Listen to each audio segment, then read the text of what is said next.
I'll find him.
Okay, we're going to go ahead and get started. Appreciate everybody being here. If you all could, just give a round of applause for Slavoj and Russ, Sbriglia, as well as Andrew, who came in late to the game but was awesome enough to be here. He's technically on sabbatical, right? He's technically on sabbatical, but made a trip here so he could be here for this panel and everything. So again, the reiteration of commitment, really wanting to be here for a special purpose and not just to pimp and do whatever with their work. So these guys have been awesome. Just to let you know, Russ was at the very first conference. And so he's come a long way. I think you're close to tenure, dude. Those here? He's close enough. So just keep that in mind. There's a few people here who have been here since the start. There's a lot of new faces. And again, in 2020, there'll be new people as the conference continues to evolve. So a couple of quick announcements. One is there's a slight program change, which I think Chris was able to kind of tell everybody. So that way everyone could see this panel and not feel like they were competing against it. So we moved those other sessions to later time slots today. The other thing is the project board is set up outside. So tomorrow is an unstructured day. Some people may have to get back at particular times. So the project board, the way to use that is, let's say for example, you want to talk about Jordan Peterson and Slavoj Žižek, as if nobody's heard that enough at this point. Then you can say, fuck Žižek, I love Peterson, let's talk about it. Then you can write that and say, I'll be here at 9 in the morning. So if you want to go and you want to have a little powwow, if there's a particular project that you're interested in and you want to write with somebody or do something collaborative, you can say, I'm interested in this. So where's Moral? Where's Moral? Oh, so Moral is right there. One of the things that he and I are going to be working on is hopefully several volume series looking at kind of music foundations, musicology, all the way up to the third volume, and the integration of how you would use a Žižekian frame. As well as also, if you don't know, Slavoj loves music, and if you want to talk about something other than philosophy, get him on something like that. Not classical, ask him like, what is it, the Pooties? Or something. Unfortunately, I am classical. He tells you that, you can screw with him later. So that's one particular thing. So a lot of people, if you have something and you're kind of looking and find other people, put it on the project board and see what happens. So other than that, I'm going to kind of introduce everybody. not really many introductions really need to be done. You know what? I'm not going to do this because I always do this, so I'm just going to pass the mic. And then I'll leave it on Slavoj to introduce himself, which is probably needs. So you want to start? Yeah. Very Now it has to be under 30 seconds. Yeah, but I hope you don't subscribe to this metaphysical linear notion of time. No, seriously, I will try to be as short as possible because there are sessions after this one, and if I say something, it's when the guy who speaks before you is eating your time. Because my practice is then the organizer comes to you and says, sorry, but since the previous session went too long, could you maybe cut it shorter? So very briefly, I think Antonio suggested this session to you for a very simple reason. I'm getting old, indifferent towards criticism and so on, but I noticed that from an objective market standpoint, my stocks are falling in the last 2-3 years. Okay, no, bulls are still selling, blah, blah, but like, I got quite a lot of violent criticism. There even was among some leftists a whole group or movement with that, you know, what as they said in Rome, Carthago, the Lendum Est, or was Carthago should be erased. And there was a group of Žižek, the Lendum Est, whatever, no? So I just would like to get your feedback, not in this stupid partisan sense, yeah, we are all after you, how stupid this criticism is. Because obviously I did touch some sore points, whatever. Obviously these are traumatic points. And I would really like your reactions here. I will just, so that I keep my word, enumerate the 3 points. If we disregard minor criticism, it all began with my stance towards immigrants in Western Europe, where just for pointing out some problems, which are real problems, I was, for example, in Germany and England, United Kingdom, and incidentally, how can you be here? Didn't you watch the marriage or event of the century? Okay. I was considered a new right-winger, ideologist of new nationalists, and so on and so on. Of course, this is not true, but I think the reason was that I simply pointed out that there are simply problems, and in my view, this false humanitarian approach, open the gates, bring them in, there are no tensions, it's all right-wing imagination, and so on and so on. This serves those in power. The operation is so clear in Europe. They succeeded in getting in conflict those in power, to simplify it, 2 strata of the poor people, immigrants and local working class, and then they can play humanitarians and so on and so on. And in a Lacanian way, I tried to articulate where the problems are while emphasizing my openness towards immigrants. Let's just not escape from the problems. The second traumatic point is, of course, my comments on LGBT plus and Me Too.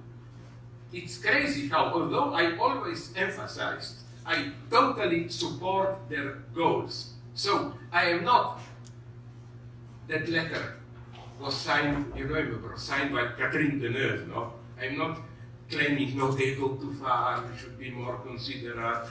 I'm not that. My approach to LGBT plus is not, it's too crazy, too politically correct, but that in a way it's not radical enough. This politically correct purism is always, moralism is always suspicious to me. So, literally, I know 2 people who lost their job as part of this campaign for being friendly to me. Third problematic element is Trump, my stance on Trump. And here I also insist on it, especially in Europe, where the situation is slightly different. Where we are now is this strange situation where we have the usual centrist, corrupted government, and every 4 years we are called to vote, and like, oh, you should forget, oh, we should not forget all our differences. There is the real fascist threat then, and so on and so on.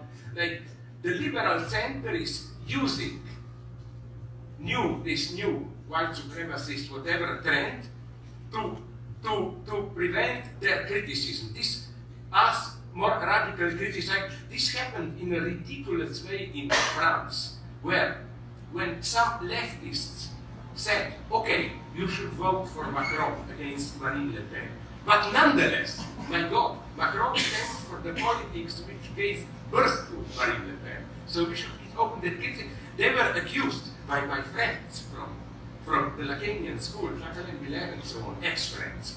They were accused of, it's a unique Stalinist phrase, Le Pen or Trotskyist, like, appear to be Trotskyite leftists, but in reality they work for Le Pen, for the right. And they also accused me of being Marine Le Pen's, what's the term for fellow travelers, useful idiot.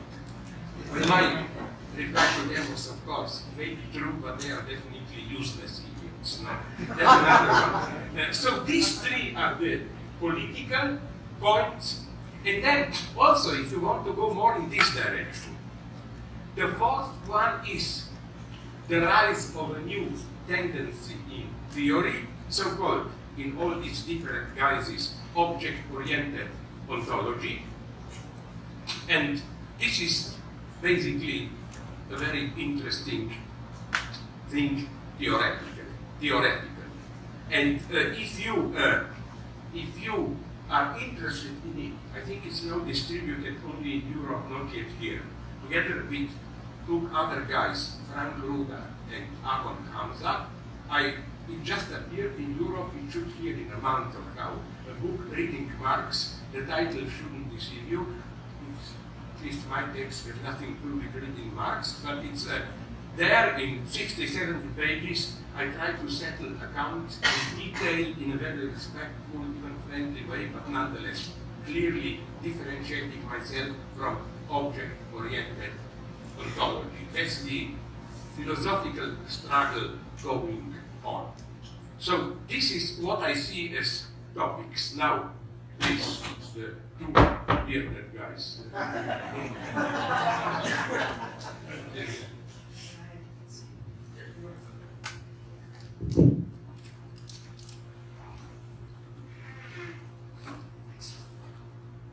Okay, this is it's working. All right.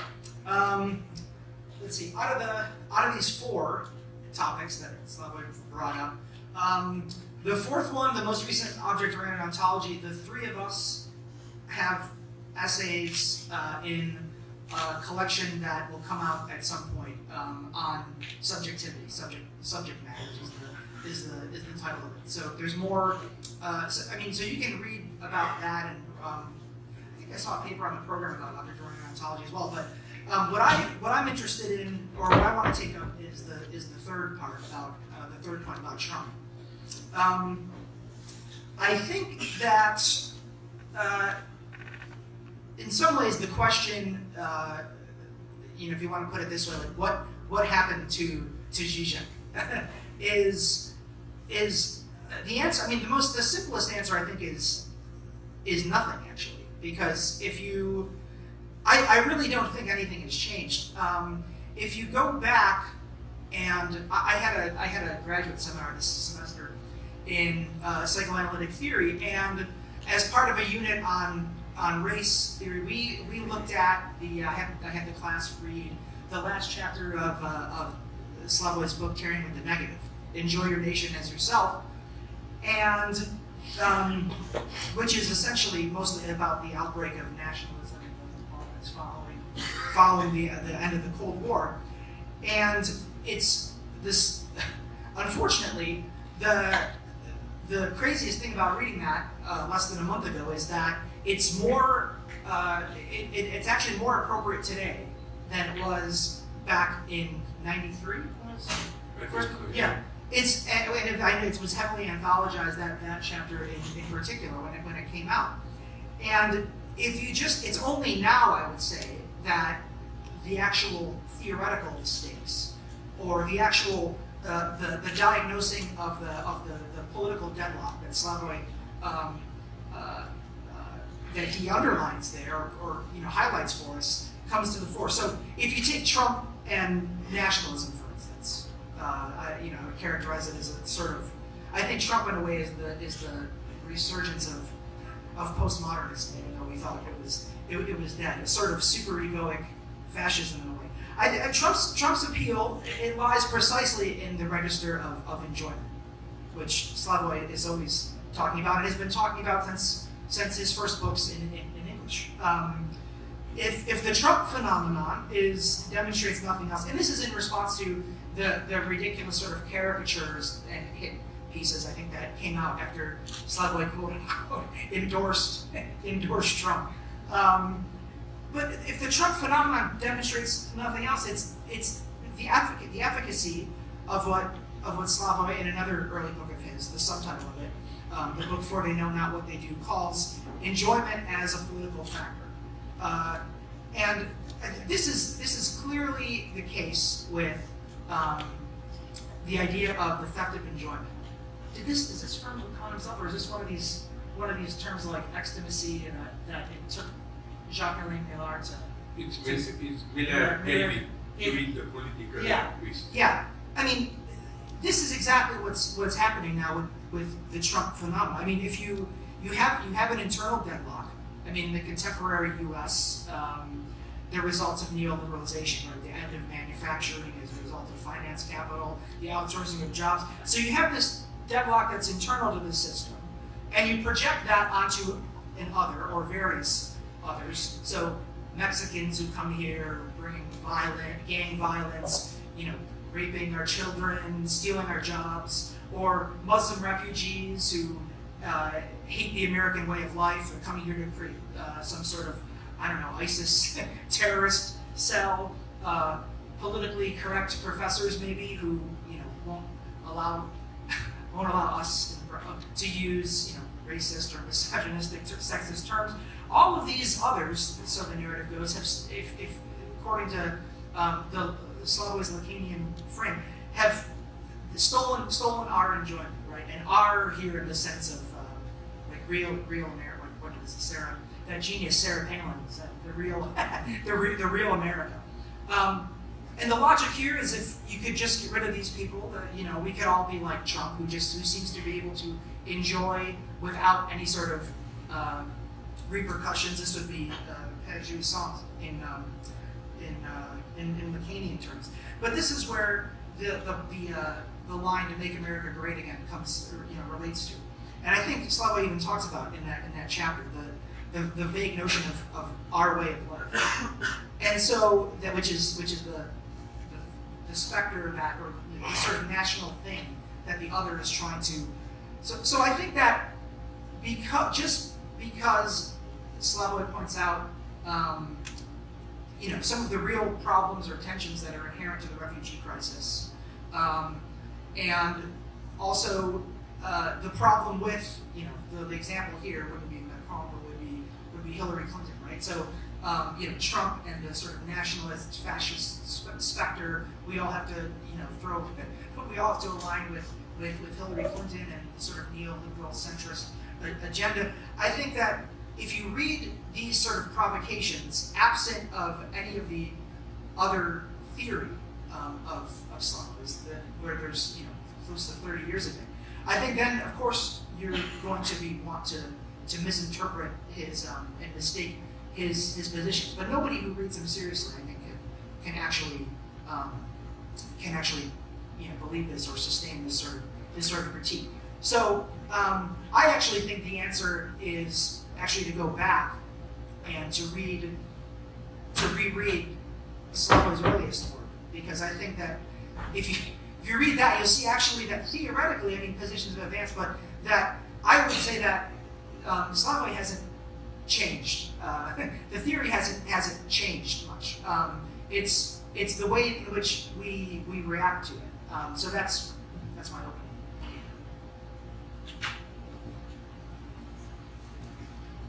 Yeah. So, just a few quick things here. I mean, you had mentioned this question of the position.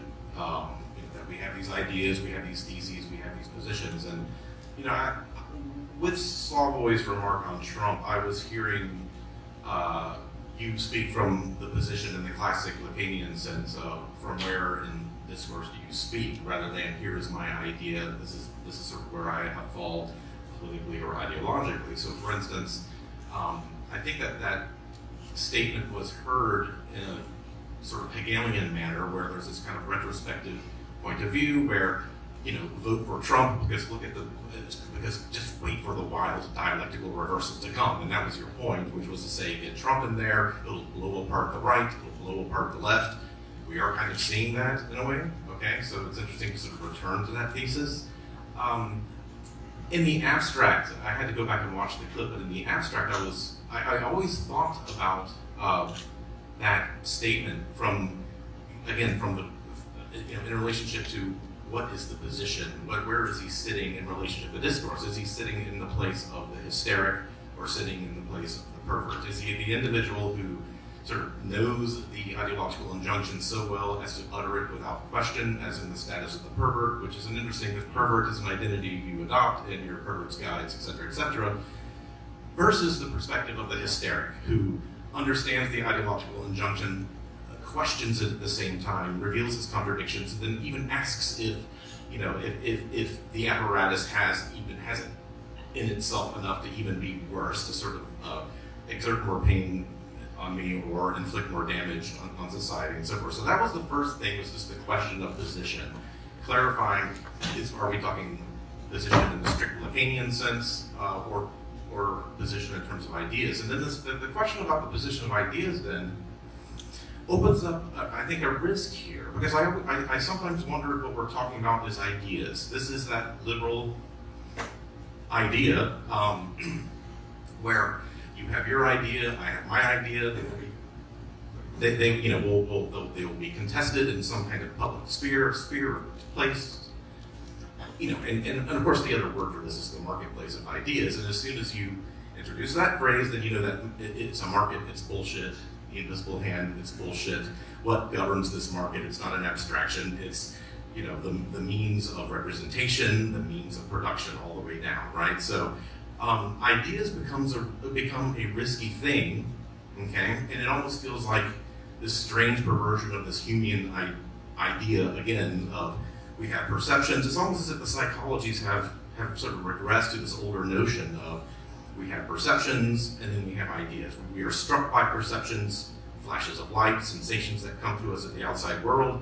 Then we form ideas. But the brilliance of the Humean position is that the ideas are fake traces of perceptions. Ideas are shit, and you can make up golden mountains with them. You can say anything about ideas. And the third bit about it, which is sort of a development later in Hume's work, is you can have ideas about ideas, okay? This is the tricky and problematic thing, because so say, for instance, just trying to qualify or characterize, where an idea is coming from in the political sense. So we take this figure already sort of summoned, Jordan Peterson. Is he alt-right?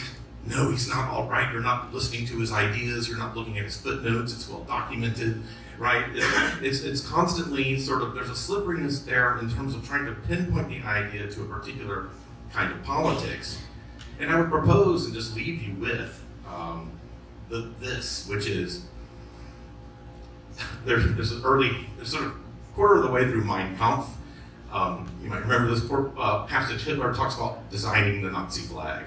Do you remember this? He's like, I came up with the perfect hue of red. I designed the circle in such a way that it would be very proportionate to the swastika inside. And sort of feeling this kind of stylistic project within the politics. And I think one of the things to remember and to sort of deal with is the style of this stuff, okay? Neutral term stuff, rather than the ideas which are sort of exposed to the marketplace idea. So here is a style, and I want to leave you with a style and ask you whether this is something that can be engaged. So, If you slump around with the same bearing that characterizes a defeated lobster, so This is Hitler. oh, okay, now guess. You'll have to guess. This is all right. You're already on track. Okay. If you slump around with the same bearing that characterizes a defeated lobster, people will assign you a lower status, and the old counter that you share with crustaceans sitting at the very base of your brain will assign you a low dominance number. Okay? So we have ideas on the one hand, and we have just the way it's written. We have the style of the thing. This sounds and reads patently ridiculously, right? But if you talk about the idea and abstraction, this could be what? This could be either Hitler, or this could be some kind of post-human animal studies sort of point of view, right? So I'll leave you with that. Thank you.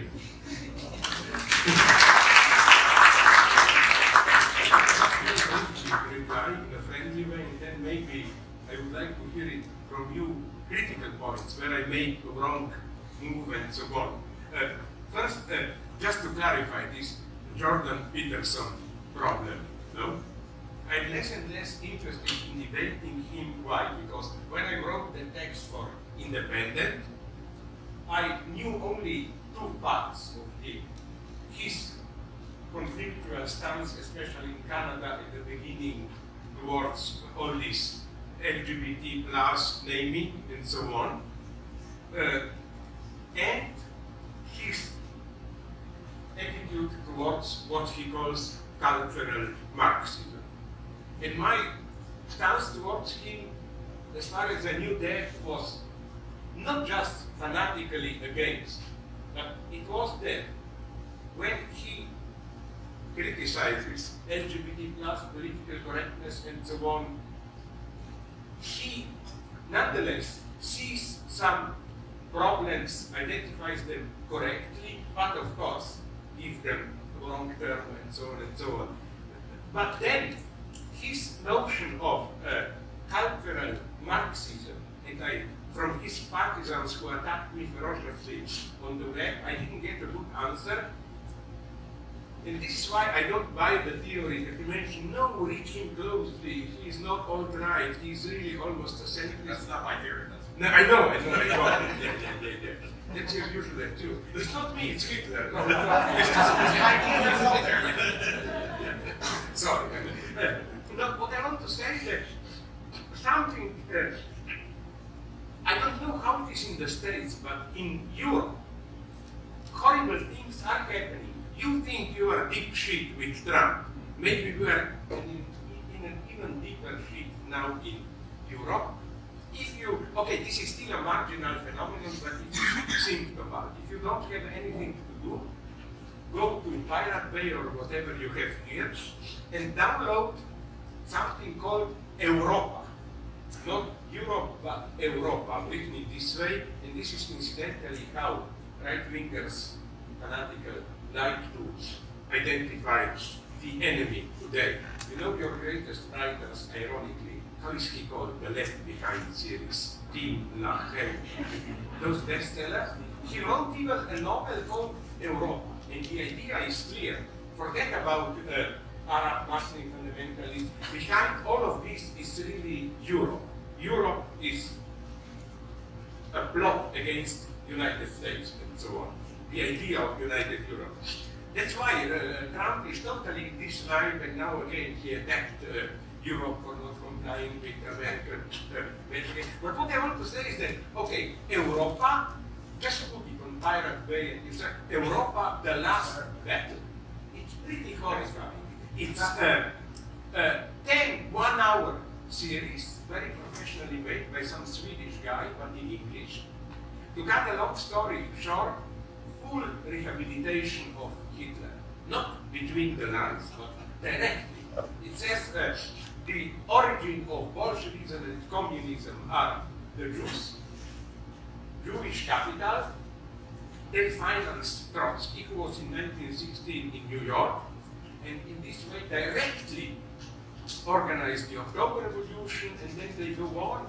And the idea is that Hitler was really an extremely good guy who did a miracle in Germany in a couple of years. He changed Germany from a bankrupt country to, so they claim, 37-8. Germany had the highest living standard in the world because they withdrew from the international banking system, so Jews no longer could control it. So that's why the Jewish lobby decided for war. Hitler desperately tried to prevent the war, making peace offers all the time. And then today the same plot is going on. And in the same series, you have almost 1 hour on cultural Marxism. You hear statements, you see the images of Adorno, Marcuse, all of them. And the dream is this one. I like it almost. That when in the early mid-1920s, it became clear to Comintern, old Lenin, he wasn't old before he died, and then Stalin, that there will not be a revolution in Western Europe. They made this judgment. Yes, because we underestimated the strength of Christian Western freedoms and so on and so on. So we have to do it in 2 steps. First, we have to ruin the West spiritually, morally, and then we will be able to conquer it. And this is going on now. That's the thesis. And then openly ends up with today with political correctness, blah blah, all the LGBT. They are succeeding the original Comintern plan, and the idea is it ends like this openly. We need a new Hitler. It's open. But what I'm saying is that now we will say this is extreme madness. No, if you just extrapolate from the ongoing rightist elements, you come to, it's just they drew the consequences to the end. I will give you one interesting example. All this Jews anti-Semitism stuff. Did you notice, it's so funny for me, this in right-wing critics of the radical left, you find coexisting 2 radically opposite stances. A, the original one, which is now returning, communism is Jewish. Jews are to be blamed for it, they financed it, and so on and so on. B, and this is popular especially in France, but also here, communism is anti-Semitic. Like my certainly not friend Bernard-Henri Lévy even said openly, anti-Semitism will be leftist or there will be no anti-Semitism. Like, forget about the old anti-Semitism today, it's the left. I think that we can bring the 2 together. I coined a new term which didn't cause any problems, even in Israel with my friends. They admitted it. It's not a joke. Zionist anti-Semitism. You know, this is, as I've written, an attitude which was strong. Well, Nazis began with it. I quote, I think already in my last book, or I'm not sure, Reinhard Heydrich, remember, the guy, I will be now very sarcastic, and this always traumatizing. Heydrich, the excellent German string quartet player, this is always traumatizing. No, Heydrich, Wannsee Conference, organizer of Holocaust. You know that in the evenings, he met with his fellow officers, and they played late Beethoven's string quartets. Isn't it something ontologically wrong, unjust in it? This is for me, I'm sorry if I tell you that I'm an atheist, the ultimate proof that God doesn't exist. How could have God allowed for a guy who is the personification of evil to really enjoy playing what can be, to put it in pathetic terms, the highest? Sorry? No, that was making me think. I'm not remember his name, but the pastor, the evangelical pastor who spoke who gave the prayer at the opening of the U.S. consulate in Jerusalem, is he's the same one who who claimed that all gays and Jews are going to hell. Like this, I mean, it wasn't Pat Robertson. Pat Robertson, the greatest, don't touch him. That's crucial. Yeah, and this began with Heydrich. He wrote, it's incredible, in 37, a text where he says, Jews are a great people, dynamic, productive.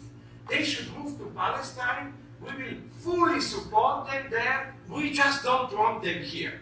That is to say, here you are anti-Semitic, there you are a Zionist. I quoted long ago, you remember that sympathetic friend of ours and sarcastic, Breivik, the neo-Nazi Norwegian guy who went to, your house and so on now, shooting sprees, they are nothing compared to what he did. And he says the same in his text. There we should fully support Israel. As a Bastion, here we should, and this is the most tragic thing, is that the Israeli government, and that was the is playing with it.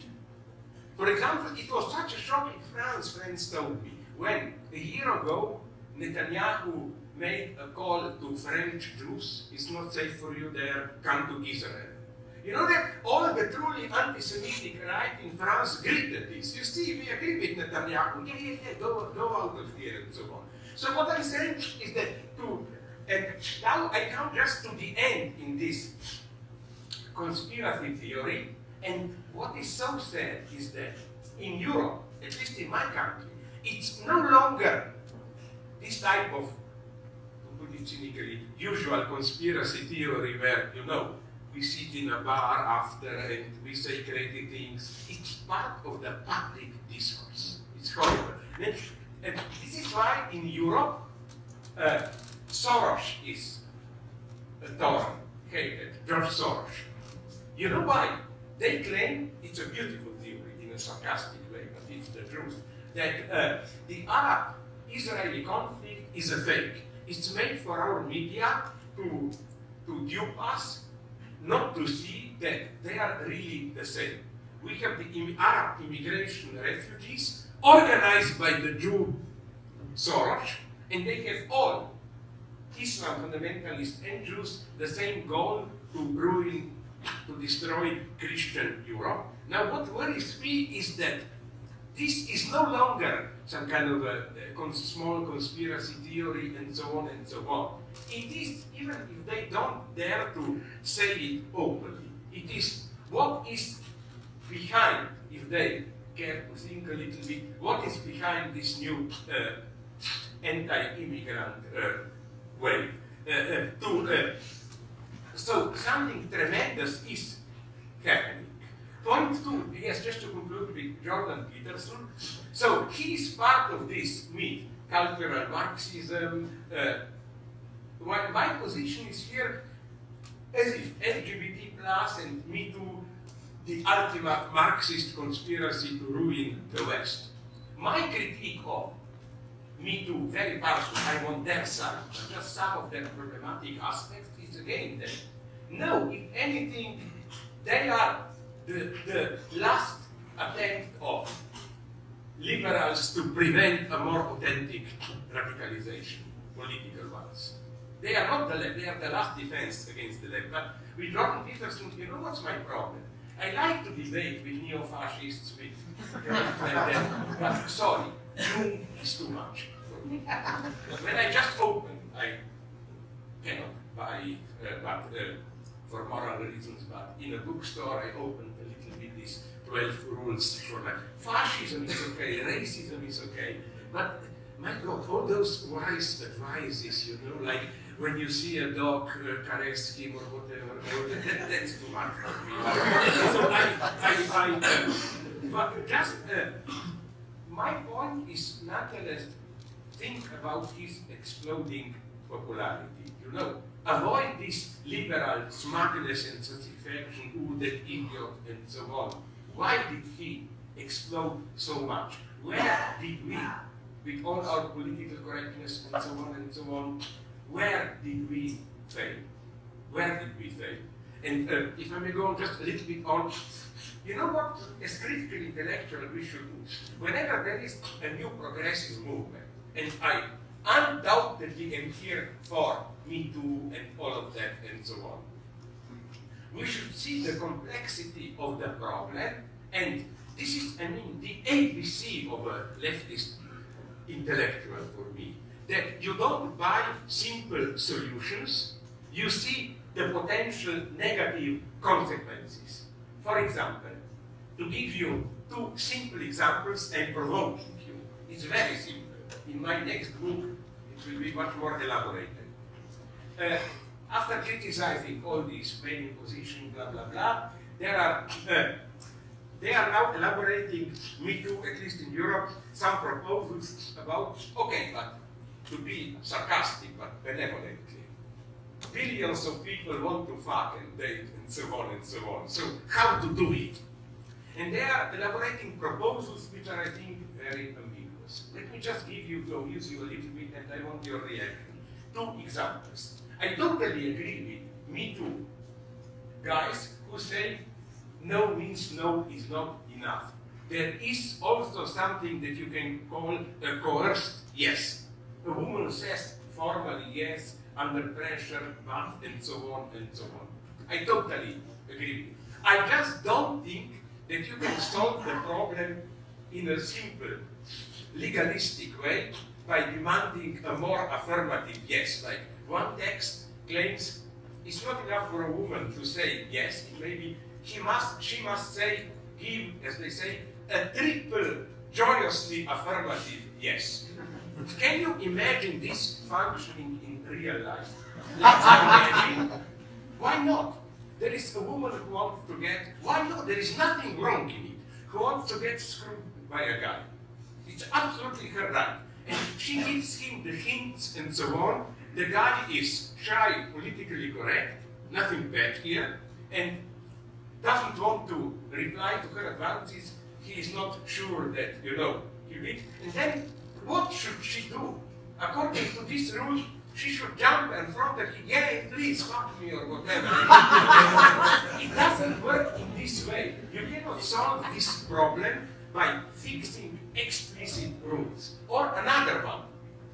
You know this idea, which I again agree, I see the dangers, I agree with it. This, at every time, all the partners in sexual act should have the right to withdraw. I agree. But be aware of what new forms of violence this opens up the space for. I had some friends, I broke with them, who admitted to me that they were practicing this with the express purpose to humiliate the partner. Like, sorry for being trigger warning, vulgar. You make love already, almost the woman is aroused, and then when you have her, you say, sorry, I now use my right, I withdraw. With express purpose to humiliate her. And I don't mean in doing the same, incidentally.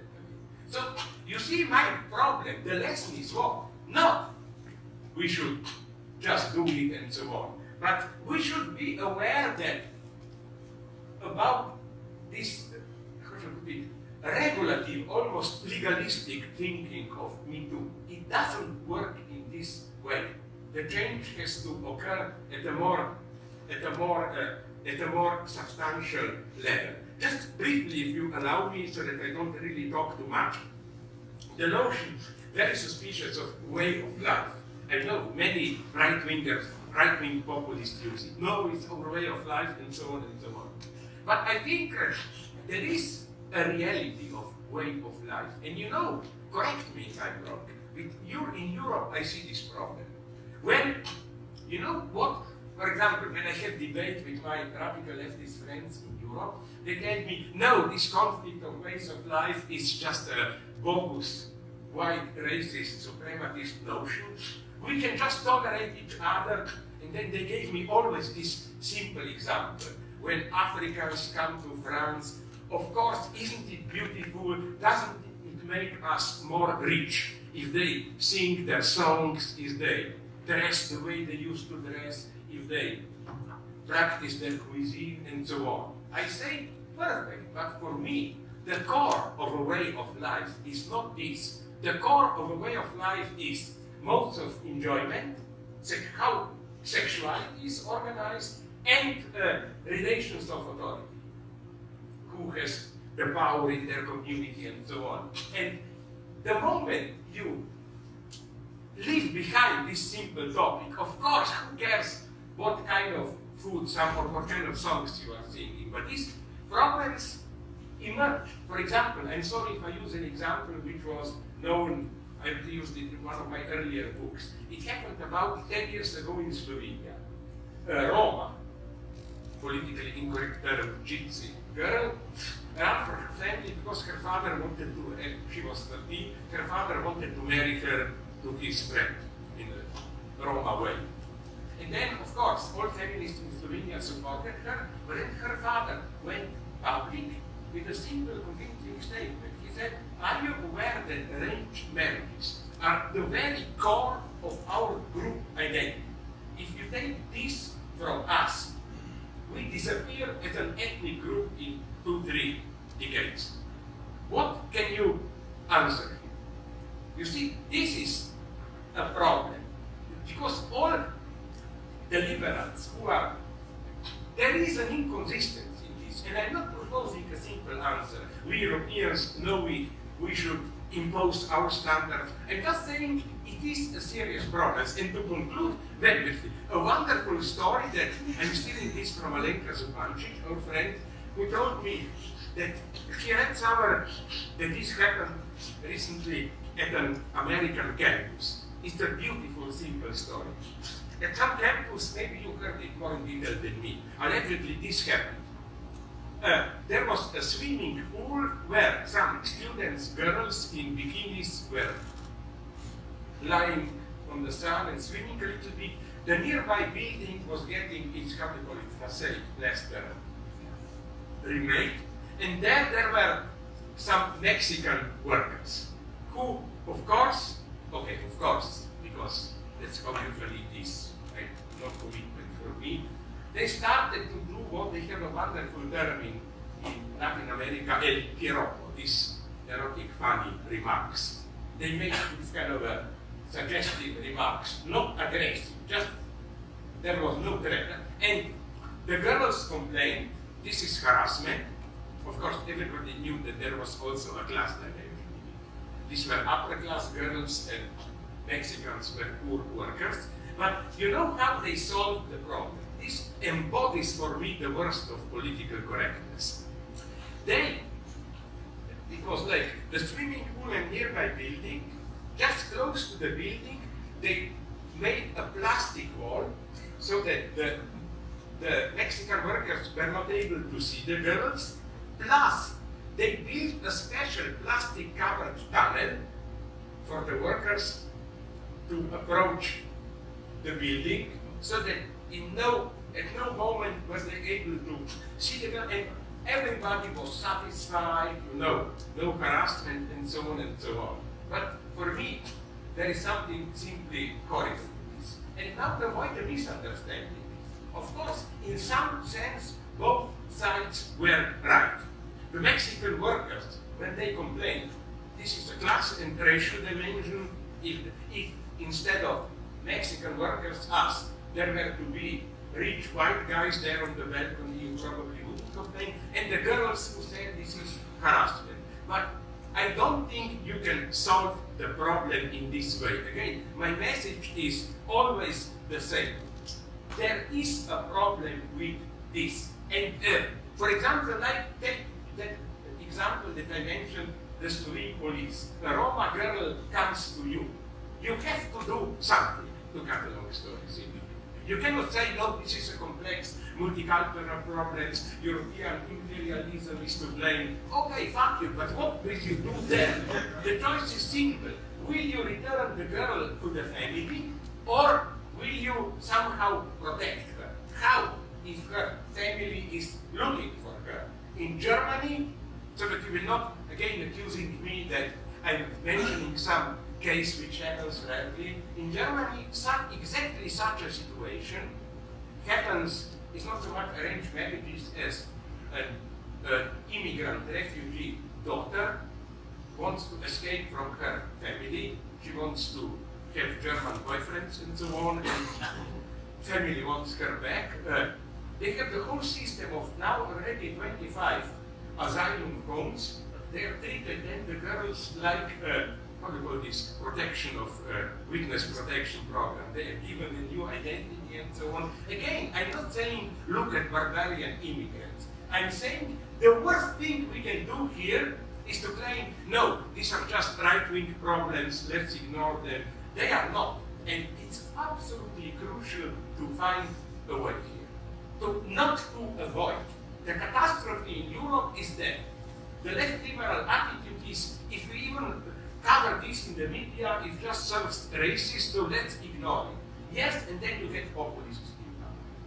I just want to admit complexity and admit that ultimately there is no easy solution here. It sounds so nice to say, oh, all groups should peacefully coexist, respecting each other.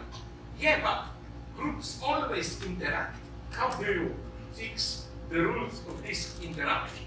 In British imperialism and before, the solution was simple, because the British simply didn't care what happens to them. Like, let Hindus burn their widows or whatever, who cares? But we obviously live in a global culture where, and I tend to agree with my right-wing friend, at least intelligent, Peterson, who said that maybe we should learn some kind of distance again. Maybe the problem is not integration, but too much of integration. You know, in the sense of maybe this is one serious solution, a non-racist one. Cultures do need different ways of life. They should mix, it's very good, but don't, if you throw different cultures, ways of life violently together, it is a complex situation. Again, I'm not offering a solution. I'm just saying, let's confront this problem. I'm sorry that I talked so much, but now I will shut my stupid mouth, which still have those traces of nerve inflammation, so I hate myself seeing myself. Thank you. Yeah. What will you know? From my KGB informer's net. If the news about you I got, the secret reports are correct, you will now defend Jordan Peterson? Yes. Yeah.